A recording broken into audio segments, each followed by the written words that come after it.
I'm Molly Hausch-Gordon, newly ordained Unitarian Universalist minister. Recently, I had the pleasure of interviewing 3 leaders of our tradition who were active at the time of the consolidation of the Universalist Church of America and the American Unitarian Association.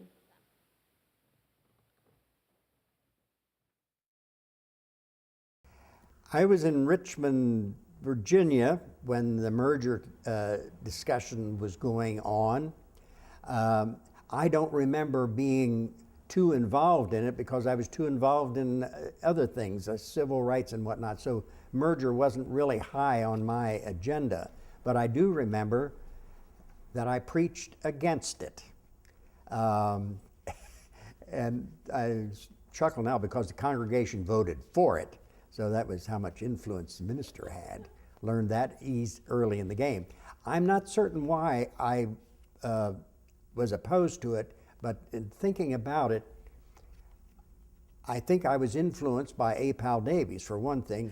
And I stumbled into one of these meetings, and there were like 50 people packed into this, I won't say smoke-filled room, but it was a caucus room.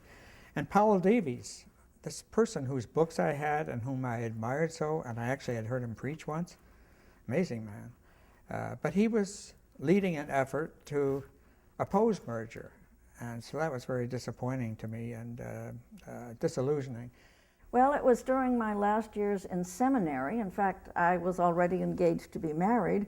My husband-to-be and I went to a conference in Andover in the summer of '53, and we heard that this was coming, and we thought it was a great idea, we as individuals. My own feeling at the time was that there was a great deal of enthusiasm and excitement on the expansion of Unitarianism, especially in the South and really throughout the country, but it was the height of the fellowship movement and people were really excited about this. And I felt that this would divert our attention from growing. Somehow Unitarians would be held back by that kind of emphasis and resources being put into merger at that particular time. On the Universalist side, I think there was a fear that they might be swallowed up.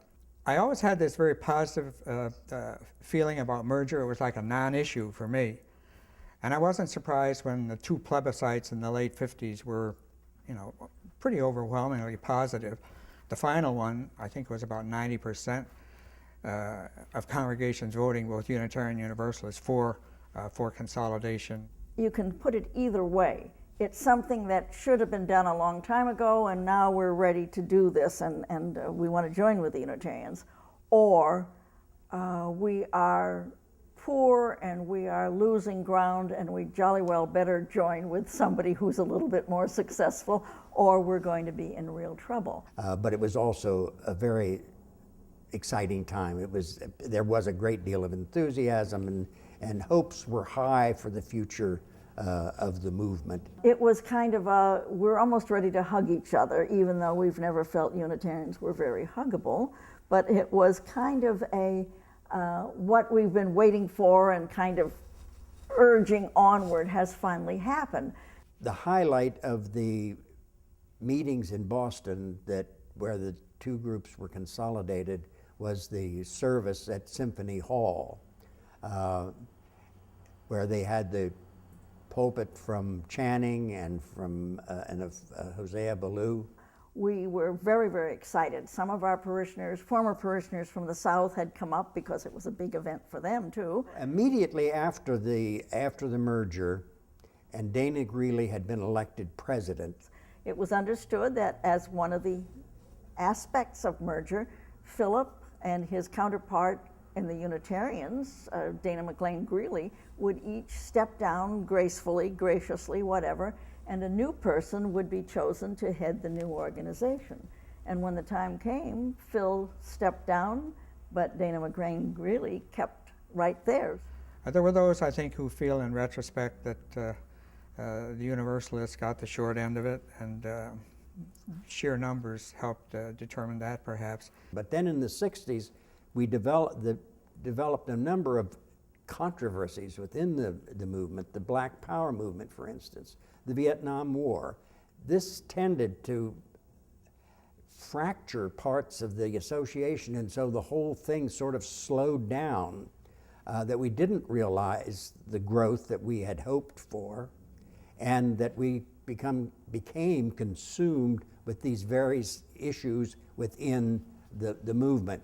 And I wish, for example, that we had been much more aggressive in recruiting people of color much sooner. Our first openly gay ministers were placed in 1980, our first lesbian ministers in 1984. They didn't ever seem to pay a lot of attention to women in the ministry and what kind of a unique contribution they could make. Women were entering the ministry all the time in those days. Now it's a much more democratic polity that has emerged over the years. We're finding that word universalist is a very useful one. Unitarian simply says we aren't Trinitarians, if you're looking at the basic part of it.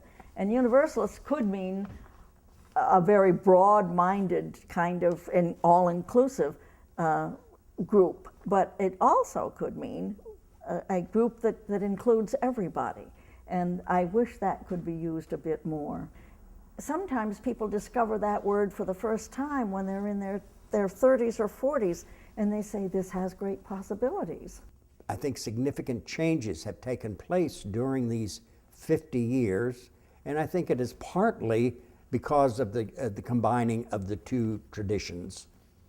Over the long run, that it has proved to be a very beneficial thing that resulted from the merger. I would like to see the movement become more inclusive, more diverse. I would like to think that there can be people of various religious, and at the moment, of course, the controversial one would be Muslim. People with different religious backgrounds could worship together with persons who perhaps have found acceptance already, but would welcome those because they remember what it's like when you're not accepted. So I would like to see us grow in numbers, and I would like to see us grow in influence and in the larger society, and work toward a more just and compassionate society. And one of my favorite authors was John Cheever, and this to me is as good a mission statement as any for our future, and that is to, he was speaking of the mission of being a writer, but I see it as our mission as well, to build small shelters of hope and to illuminate life's darkened ways.